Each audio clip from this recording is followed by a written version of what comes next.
Eh bien salut tout le monde, c'est WSP, comment allez-vous? Moi je très bien. Aujourd'hui on se retrouve pour une nouvelle vidéo où je vais vous apprendre à gagner des FPS sur FSX. Si jamais vous avez des problèmes ou un PC pas très puissant, je vais vous expliquer comment gagner des FPS très facilement, sans logiciel, sans rien, tout simplement avec des petits paramètres qui peuvent vous gâcher tout, genre un truc coché et c'est votre PC qui prend tout. Ça veut dire que le jeu ne tourne pas comme il faut. Si jamais vous avez des bugs, des FSX, de l'écran noir, etc., je vais vous montrer comment régler ça. Donc tout d'abord, on va commencer par la carte graphique. Donc déjà, à savoir, si jamais vous avez un PC avec une carte graphique intégrée, en gros par exemple une telle HD graphique par exemple, ou une carte graphique, voilà, mais qui est intégrée. Donc ça, il n'y aura pas normalement de problème, tout ce qui s'y creux, je veux dire, rafraîchissement d'image, en gros, c'est-à-dire si vous avez des bandes sur l'image. Et après, c'est surtout si vous avez une carte graphique, par exemple, externe ou interne, mais que ce soit Nvidia, etc. Vous connaissez très bien. Alors, là, pour régler ce problème, si jamais, là c'est vraiment hors vidéo, mais c'est vraiment parce que quelqu'un m'avait demandé, donc je le dis avant de commencer. Donc si jamais vous avez ce problème-là d'écran noir ou votre FSX bug un peu, parce que c'est un problème qui m'est déjà arrivé, donc écoutez bien. En fait c'est très simple, c'est qu'il faut y aller dans les paramètres de vos cartes graphiques Nvidia, si jamais vous êtes Nvidia. Normalement, même si vous avez autre Nvidia que Nvidia, pardon, vous avez quand même un logiciel qui est intégré avec la carte graphique. Si vous l'achetez dans une boîte, normalement, vous avez son logiciel. Il faut y aller dans les paramètres et activer le rafraîchissement d'image, en gros use V-5. En gros la synchronisation, en gros c'est rafraîchir l'image pour remettre les pour que comme ça quand vous par exemple vous faites des gestes brusques, comme soudainement votre PC a besoin de changer de monde ou de truc, vous m'avez compris dans le jeu je pense, et en fait et ben ça empêchera ce problème tout simplement. C'est très bête mais ça empêchera ce problème. Donc voilà, donc franchement si jamais ça fait ça, faites-le. C'est sûr que vous perdrez peut-être 1 ou 2 FPS, mais c'est rien du tout. Franchement, si vous avez une carte graphique assez puissante, c'est bon. Voilà, donc on revient dans la vidéo comment gagner des FPS avec n'importe quel PC sur tous les Flight Simulator. Donc Microsoft Flight Simulator X, j'ai édition basique améliorée parce que j'ai des add-ons en même temps. Donc là comme vous pouvez le voir, Out Now on Steam, tout ça, là c'est page d'accueil. Donc si vous voulez avoir comme moi en Go, mais ça sert à rien, il faut juste être connecté à internet et faites accueil. Moi je voulais vraiment pour présenter. Donc pour gagner des FPS, vous allez bien sûr. Alors quand vous êtes dans paramètres, là c'est les graphiques de base que vous avez personnalisé pour votre jeu. Donc si jamais vous avez mis tout à fond, comme ça là, voire moitié comme ça, c'est une erreur. Ne faites jamais ça. Donc moi je me remets en perso comme j'étais. Ne faites jamais ceci. Franchement, je vous conseille. Donc, tout d'abord, vous allez aller dans réalisme. Donc ça, c'est vraiment pour le réalisme de FSX. Donc ça, là, ça ne sert à rien. Sauf si vous êtes vraiment un... En fait, si vous voulez, FSX, ça reste un jeu édité par Microsoft, aidé par les pilotes. Ça reste aidé par les pilotes. C'est pas des pilotes qui l'ont fait. Mais FSX ont été, bien sûr, Microsoft, quand ils ont fait le jeu, ont eu les trucs, les conseils des pilotes, si vous voulez. Alors, déjà, je vous conseille, avant de faire n'importe quoi, c'est que tout ça là, franchement, je vous conseille de désactiver. Parce que dans les add-ons que vous téléchargez, par exemple Airbus X, ou que vous achetez tout simplement, même dans les add-ons freeware, on va dire, ça modifie un peu. Donc l'avion a déjà ses paramètres à lui. Donc ça, c'est vraiment pour tout le monde. Franchement, c'est... Alors par exemple, donc si vous avez par exemple AccuFill. Donc AccuFill, qu'est-ce que c'est? C'est un add-on FSX qui permet de modifier globalement le réalisme. Donc si vous avez ça, ça ne sert strictement à rien, parce que si vous rajoutez, ça bouffe de la RAM, parce que la RAM sera plus occupée à utiliser les paramètres de base FSX, parce qu'ils sont en priorité. Vous pouvez regarder dans le gestionnaire des tâches si vous voulez. Donc c'est en priorité, et c'est ça qui fait que votre RAM est un tout petit peu utilisé, mais c'est mieux que rien. Donc désactivez tout ça, parce qu'à la base de toute façon c'est éteint. Les détails des accidents, vous faites ce que vous voulez. Après franchement ça c'est vous. Carburant limité si vous êtes plutôt pilote on va dire, ou plutôt mec qui fait des vrais vols, désactivez ça. Et désactivez ça parce que c'est vous qui choisissez combien de personnes vous voulez, combien de carburant vous voulez monter. Ok, si jamais vous ne savez pas modifier le carburant, je vous conseille de désactiver quand même, parce que voilà, l'avion risque d'être un peu plus lourd, mais bon, c'est pas le sujet.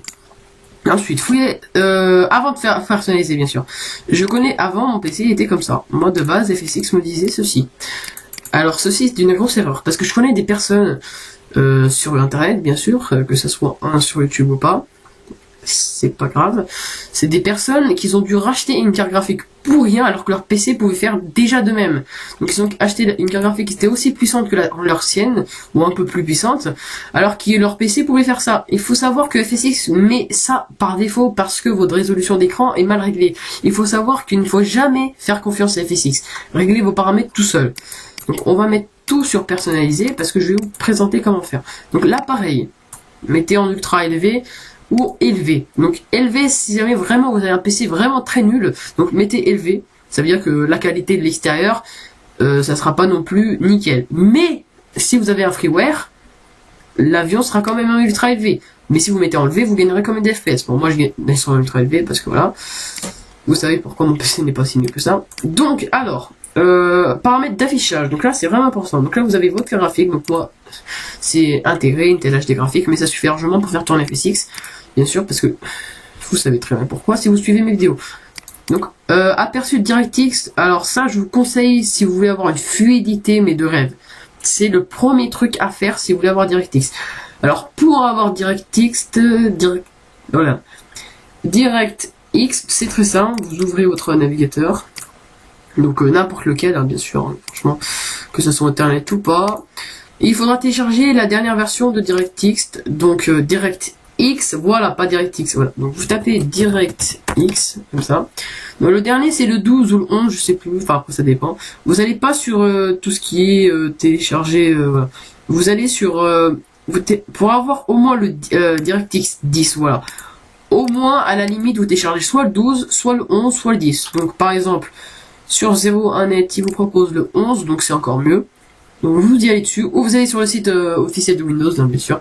Vous allez sur le DirectX 11 sur 01net. Après, à la limite, que ce soit 11, 12 ou pas, moi c'est le dernier, donc je vous conseille de faire la mise à jour si vous voulez avoir de meilleures performances sur vos jeux et sur le truc 3D.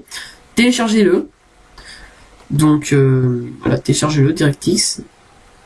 Donc c'est un truc qui fait 0,MO, donc c'est très très très faible. Ça fait 280 kilooctets, donc ça se télécharge en une seconde. Et quand vous allez le lancer, là ça va être un peu plus long, ça va genre faire quelques minutes pour télécharger tout. C'est vraiment très rapide. Et franchement je vous conseille parce que c'est un très très bon logiciel. Après vous pouvez télécharger le 11 ou pas. De toute façon n'importe quel DirectX que vous téléchargez, téléchargez au-dessus du 10, il va vous faire la mise à jour vers le 12 automatique. Sauf si vous regardez cette vidéo un peu plus tard et il y en a d'autres qui sont sortis. Voilà. Donc une fois que vous avez téléchargé ça et installé, bien sûr vous n'avez pas besoin de redémarrer vos PC. Par contre vous avez besoin de redémarrer FSX et là vous pouvez avoir aperçu de DirectX. Donc si jamais DirectX bug, je vous conseille d'aller voir la vidéo de ChrisFX pour optimiser. Mais normalement il n'y a aucun problème si vous n'utilisez pas de gros add-ons. Même si vous utilisez les PMDG, moi je sais ça marche. Si vous téléchargez le dernier DirectX, désolé si je parle un peu trop vite, on va se calmer. Normalement le dernier DirectX règle ce problème en fait. Après voilà, on sait jamais. Donc animation avancée, ça si jamais vous avez un PC très puissant, qu'il faut l'activer parce que cochez cette case pour activer la flexibilité des ailes, les personnes et les animaux, et votre carte graphique doit prendre en charge Shader 2.0.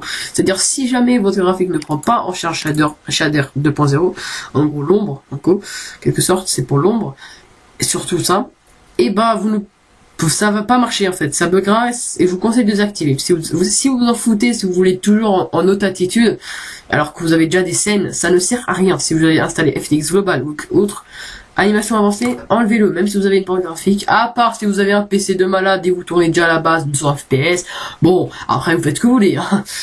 Reflet lumineux. Cochez cette case pour activer les effets d'exposition sur les objets du soleil.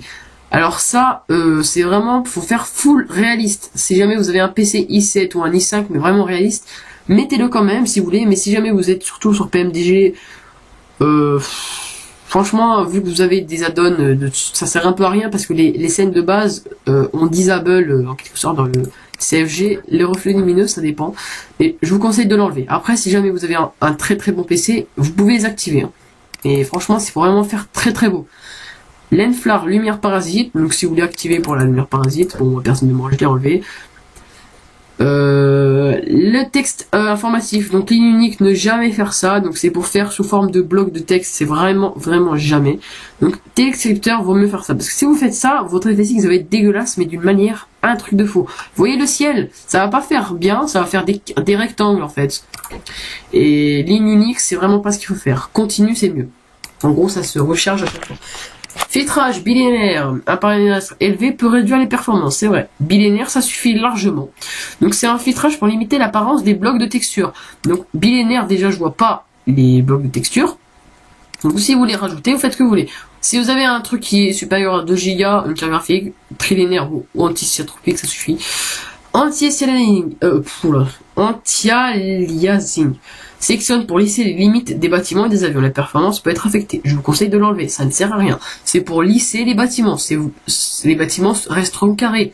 Un bâtiment, c'est carré, hein. C'est pas, ou rectangulaire. C'est pas genre lissé. Donc ça sert à rien et en plus c'est pas très beau. Donc voilà, donc la résolution d'écran, ça joue un rôle énorme. Donc à la base, c'est votre résolution. Si jamais vous avez un PC pourri, mettez en 1024. Si jamais vous avez un PC avec un processeur pas très puissant, mais avec une bonne RAM, mettez 1280 x 720. De toute façon, quand vous jouez en mode Windows, en fenêtre, ça veut dire, comment dire, votre résolution garde la 1366 pour moi bien sûr. Bon là j'ai pas branché le grand écran, sinon moi d'habitude quand je filme pas je suis sur un 1980 x 1080, 1920 x 1920 x 1080, donc aussi fois j'ai plus c'est ça, voilà. C'est bien, donc c'est un 19 pouces. Après, si vous avez un PC, ne jamais brancher un PC à un grand écran. Si vous avez un mauvais PC pour jouer, surtout FSX, ne jamais brancher 2 écrans ou un autre écran. Après, si vous avez un petit écran de PC, après, n'imaginez pas jouer aussi avec FSX sur un PC qui coûte vraiment 100 euros, 150 voire 200. Après, je vous montre des exemples pour optimiser FSX. On peut optimiser avec le aircraft.cfg. Donc en gros, c'est optimiser l'ensemble, mais ça rajoute. Si jamais vous avez déjà optimisé, ça ne donne pas vraiment grand chose, faites ceci. Ou sinon, passez à P3D, tout simplement. Parce que P3D est déjà optimisé. Donc c'est un FSX, c'est le même, c'est juste qu'il est déjà optimisé. Donc voilà, désolé si la vidéo prend du temps, mais c'est un peu logique, si c'est vraiment pour vous expliquer, parce que les gens n'apprécient pas FSX, ça veut dire. Vous pouvez pas apprécier FSX si vous n'avez pas des jolis décors. Je pense que vous m'avez compris. Voilà, donc la fréquence d'image cible de base c'est 15. Ça veut dire que votre PC ne débagera pas 15 FPS. Donc un paramétrage faible libère des ressources système. Donc ça, c'est pas vrai. En quelque sorte, ça déplace le curseur pour voyez le nombre d'images par seconde. Un paramétrage faible libère les ressources système. À la base, même si vous avez un PC puissant, les ressources d'image cible restent sur 15. C'est un paramétrage par défaut. Donc mettez illimité, ça veut dire que votre PC tournera au maximum qu'il peut. Ça veut dire quand il a un coup de boost, on va dire, il pourra tourner au-dessus. Mais franchement, mettez en illimité. Parce que c'est comme sur Minecraft en quelque sorte. Si vous mettez moins, ça va pas marcher. C'est limite d'FPS, donc ça veut dire que votre PC, si jamais il est limité à 120, ça veut pas dire qu'il va tourner à 120 FPS. Ça veut dire qu'il va tourner à 80, 50. C'est vraiment le limitage et maximum si jamais votre PC est vraiment hyper puissant, ça atteint les 120. Donc si vous mettez en illimité, votre PC est débloqué, ça veut dire que même si vous avez mis illimité, ça va quand même dépasser les 120 sur ce coup-là. Donc voilà, c'est pour ça qu'il faut le mettre à fond. La résolution de la texture globale, c'est très important, ne jamais, ça c'est une règle d'or, vous pouvez y aller sur tous les youtubeurs, sauf si vous avez un PC hyper mais d'une puissance extrême, ne jamais mettre très haute, ne jamais.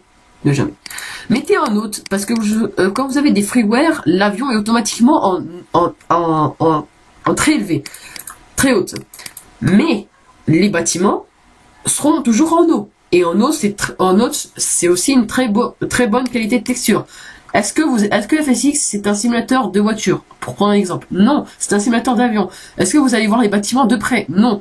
Quand vous êtes au moins à...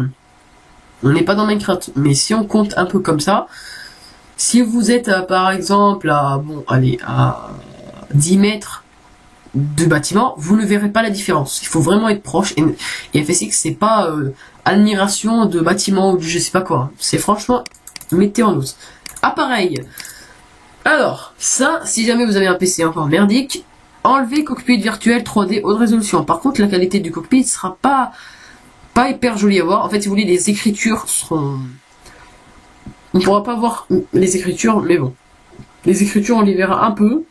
Mais franchement, ça a un impact sur les FPS. C'est-à-dire, si vous enlevez, ça va vraiment vous booster des FPS. Mais un truc de fou. Parce que le cockpit bouffe beaucoup plus quand vous êtes à l'intérieur qu'à l'extérieur.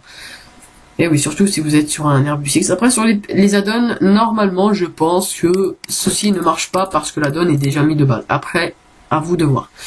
Transparent du tableau de bord 2D. Ça veut dire, si jamais vous êtes en 3D et vous mettez le 2D, ça, c'est pas un impact sur les FPS. Mais si jamais, ça veut dire que ça sera transparent, vous pourrez toujours voir à travers, on va dire, le cockpit 2D pour pouvoir voir, justement, en même temps, les éléments du cockpit 3D. Donc ça, moi je le mets à 0 parce que c'est pas très joli, on va dire. Donc les ombres, des ombres. Alors les ombres, les phares, ça, tout ce qui est là, ça utilise pas d'FPS. Donc mettez-les, c'est cadeau. C'est vraiment un cadeau qui n'utilise pas d'FPS, même si vous avez une carte graphique très nulle. Après, ça dépend. Mais normalement, non. Ça, moi, j'ai une carte graphique très pas puissante du tout et ça marche très bien. C'est pas un graphique pour jouer à la base, c'est une Intel HD. Il y a aussi des Intel HD puissantes. Moi, c'est une Intel HD basique, on va dire normale, pas basique, mais assez très bien, on va dire, pour jouer aux jeux vidéo, ça suffit largement. Moi, à peu près, je tourne à peu près à 30 FPS dans la plupart des jeux, donc ça suffit largement, je pense, voire plus. Sur certains jeux, je peux aller vers 90. Vous voyez, il faut juste un peu optimiser, vous verrez, ça ira très bien. Donc, décor, ça, on ira tout à l'heure. Donc ça, c'est pas un truc qui utilise les performances. Les performances, oui, qui usent, sauf si vous réglez ici. Donc, on revient dans le personnalisé. Là, décor. Alors là, c'est très important. Donc, le niveau de détail. Donc, ça, qu'est-ce que c'est? Ça veut dire qu'en fait, le niveau de rayon du niveau détail, ça veut dire si vous êtes, par exemple, à l'aéroport et vous avez une montagne qui est très loin devant. Donc si vous mettez petit, la montagne ne sera pas hyper détaillée. C'est-à-dire qu'il faudra vous rapprocher. Ça veut dire plus que vous rapprochez, plus que le détail devient meilleur. Si vous mettez grand, donc ça réduit énormément les performances, bien sûr. C'est que si jamais vous voyez au loin à une qualité extrêmement hyper bien. En gros, comme si vous étiez à côté, ce que n'y serait rien. Donc à la limite, vous pouvez mettre en grand si vous avez un bon PC, comme je vous dis. En fait, si vous avez un bon PC, ça ne sert à rien. Vous pouvez quand même venir optimiser. Mais je vous dis, ça c'est surtout pour les gens qui n'ont pas vraiment de PC puissant. Moi, je le mets petit parce que ça sert à rien en fait. Enfin, on voit pas la différence. Il faut vraiment être rapproché. Et de toute façon, même si on met grand, il faut vraiment être hyper... même si on est haut, on verra pas. On verra pas de toute façon. Quand on est haut dans FSX, les décors sont moins bien. Après, si vous mettez grand, c'est sûr que bon, vous verrez quand même. Ça veut pas dire que vous verrez pas, c'est la distance illimitée. La distance dans FSX c'est illimité, sauf si vous avez du brouillard. Mais c'est le niveau des détails. Comme je vous dis, la montagne, au loin, vous la verrez moins bien que quand si vous êtes approché.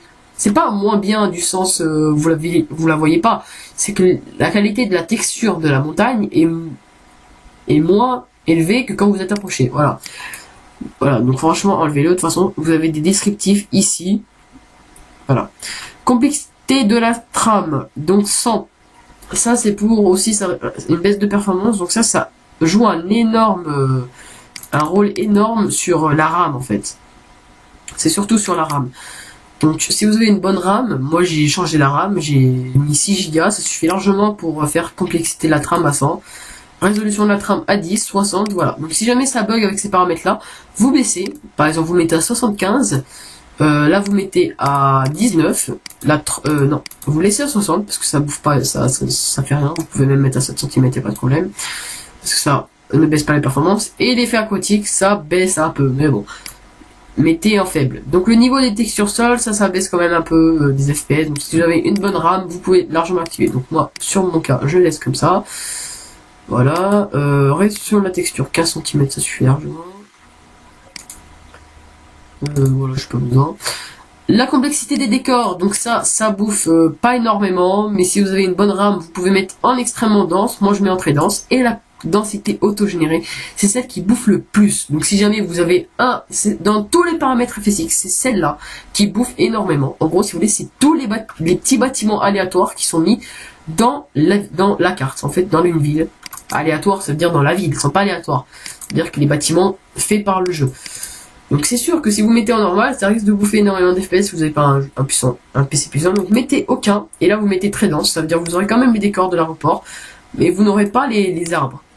Enfin, voilà, en quelque sorte, la densité autogénérée rajoute les arbres et les trucs. Ça rend aussi joli parce que la complexité des décors, vous avez aussi des monuments en fait. Les monuments, ils y sont représentés, tous les monuments, et bah voilà. Et les monuments, bien sûr, et les trucs de l'aéroport. Donc moi je mets en clairsemé, donc ça veut dire petit en co, juste pour voir ce que ça fait, et je mets ça en normal, pour voir si ça bug ou pas. Je laisse en très dense finalement.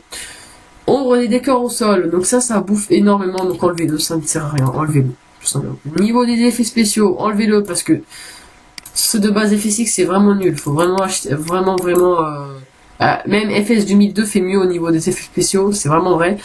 Je l'ai en plus si vous le voulez, il faut juste me contacter, je vous le vends, je vous le donne. Si vous le voulez, vous me disiez dans les commentaires que vous l'avez fait FS 2002, on s'arrange, je vous l'envoie, il n'y a pas de problème.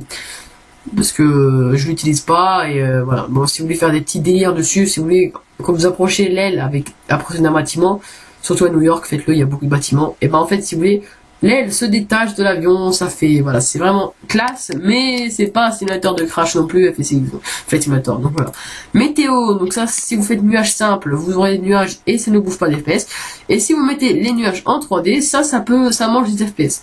Donc ça, c'est la densité des nuages, si vous voulez que les nuages deviennent visibles à 176 km, c'est-à-dire même en l'air, vous pouvez le voir. Donc mettez 96 km, c'est largement suffisant. La visualisation thermique visible dans l'atmosphère, donc si vous voulez voir, les ascendants thermiques visibles, naturel, schématique, bon. Mettez naturel si vous voulez. Vous pouvez mettre aucun ou pas, naturel, ça bouffe pas d'FPS, c'est toujours gratuit. La fréquence c'est-à-dire si vous voulez que vous êtes en pluie, vous mettez moyenne. Ça veut dire qu'en fait, la météo change en fait. Si vous mettez aucun, vous allez choisir météo, elle ne changera pas. Voilà, donc télécharger les données des vents d'altitude, bien sûr, c'est pour mettre la météo réelle, mais je vous dirai tout à l'heure comment ça marche. Et le trafic, bien sûr, c'est un gouffre à FPS, comme le dit ChrisFX, ne jamais. Gouffre à FPS, ChrisFX 2015. Oui, ne mettez pas ça. Sauf si vous avez un PC puissant, mais même, surtout si vous tournez sur PMDG, franchement, ne jamais mettre ça. Parce qu'en plus, c'est de base, les graphiques, vous n'avez pas beaucoup d'avions. C'est pas ça, mais les textures ne sont pas réelles. Pacific Airlines, tout ça, ça n'existe pas. Il faut télécharger World of AI, donc j'ai fait un tuto un peu plus, quand j'étais un peu plus jeune, bon, il y avait 2 ans. J'ai fait un tuto comment avoir un trafic d'FSX avec les vraies compagnies. C'est très simple, et c'est bien sûr gratuit, le logiciel il est gratuit, il est donné. Voilà, donc enlevez-le. Sauf après les trucs aéroportuaires, faites-le si vous voulez que vous voyez les trucs du pushback, etc. Voilà. Donc voilà, c'était un tuto assez simple. Moi je vais juste faire ça pour tester, hein. Franchement c'est pour tester, voilà. C'était un tuto simple, franchement pour vous apprendre à gagner des FPS sur FSX. Donc si jamais aussi vous avez une scène qui vous bouffe énormément, ce qu'il faut faire c'est en fait aller dans la scène. Par exemple Las Vegas, bon ça c'est une scène de base. Imaginez que c'est une scène installée. Alors on va prendre celle-là par exemple. Orbx, c'est Orbx, j'ai installé bien sûr. J'avais fait le tuto, mais comme un con, comme j'avais supprimé la vidéo sans le faire exprès, vous savez très bien. Pour ceux qui ont vu la vidéo information, j'ai supprimé il y a pas longtemps. Tout simplement, et ben en fait, ça bouffe des FPS et en fait, il suffit de sélectionner ça et de faire supprimer une zone. Donc moi je vais pas supprimer parce que j'ai pas envie. Donc c'est un peu logique. Donc là j'ai Orbx de l'Europe, America et base bien sûr. Donc base c'est pour toute la planète. America ça a été encore mieux fait à l'Amérique. Et l'Europe c'est encore mieux fait aussi à l'Europe. Vous faites ça, supprimer une zone. Après c'est tout simple. Voilà. Ensuite, si vous avez ajouté une zone pour ajouter une scène, vous faites ajouter une zone, ça va vous ouvrir dans le dossier, vous faites, voilà, donc comme je vous ai dit, c'est A2A, c'est AQFile, donc il n'y a rien parce que c'est là où ça sauvegarde, mais je vais vous faire le tuto pour le télécharger. Addon Scenery, ah non, attendez, oui, ça, oui, j'en ai pas, il faut mettre des textures. Si jamais vous avez mis une scénerie, vous faites scénerie, vous ajoutez votre scène, faites OK, et normalement c'est bon, vous aurez la scène. Bien sûr, il faut faire comme ça. Pardon. Voilà, vous cliquez sur votre scène, ensuite il faut faire clic droit dessus, après OK, et normalement vous aurez la scène, et quand vous allez faire OK, ça va vous faire création, voilà, création de la base des données, mais vu que moi j'ai pas de truc, ça me fait ça dans le vide en fait, donc voilà, c'était un tuto assez simple, il m'a pris du temps, j'ai vraiment bien regardé avant de faire ce tuto, j'ai pas fait la merde, donc si jamais vous avez aimé, un petit like, ça fera toujours plaisir. Si vous voulez vous abonner, abonnez-vous à ma chaîne, ça fera vraiment plaisir pour d'autres vidéos très très instructives si vous voulez. Donc moi, je suis en fait, si vous voulez, je me suis fait un peu connaître sur YouTube avec mes tutos. C'est surtout avec les tutos, parce que quand je faisais des vidéos sur le PC sexuel, c'était pas ça qui allait m'aider à avancer si vous voulez. Donc quand j'ai fait des tutos, là j'ai commencé à gagner plein d'abonnés. Et si vous voulez juste à me demander des tutos que je vous fais, ou que... faut vraiment me demander, que ce soit un vol commenté ou un tuto, demandez-moi. Si vous voulez mon Skype, demandez-moi. Si vous voulez qu'on vole sur Ivao ensemble, il n'y a pas de problème. Désolé pour le petit bruit. Maintenant, merci de regarder la vidéo. On se retrouve la prochaine pour une vidéo. Salut!